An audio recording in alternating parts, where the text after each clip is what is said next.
Yalla, ina magana ne da ofishin wutar lantarki.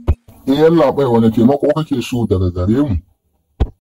Ina bukata, me yasa kuka yanke min wutar lantarki? Kwata-kwata yaushe na biya kuɗin da har za ku yanke min wuta. Kaga malam kuɗin ƙarshen wata za ka biya, wata ya ƙare. Kwata-kwata wutar kwanaki 5 kuke bayarwa a cikin wata. Gaba ɗaya wutar duk da kuke bayarwa ba ta wuce awa. Sannan duk bil ɗaya kuna ba da shi a kan 24,000. A wancan watan sai da kuka nemi 12,000 kuma na biya ku. Kuka nemi 18,000 na biya ku. Kuka nemi 24,000 na biya ku. A'a, ni kwata ne na APC. Allah bai ka ba mu bil. Inda ka tabbatar da ka biya. Wane biya kuma?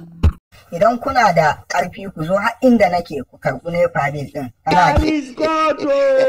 Dan uwana kada ka ce haka. Wane ne dan uwan naka? Kada ka ƙara kira na dan uwanka. A nan dai ka rasa dan uwa. Ka tafi can gida a nan za ka samu dan uwanka.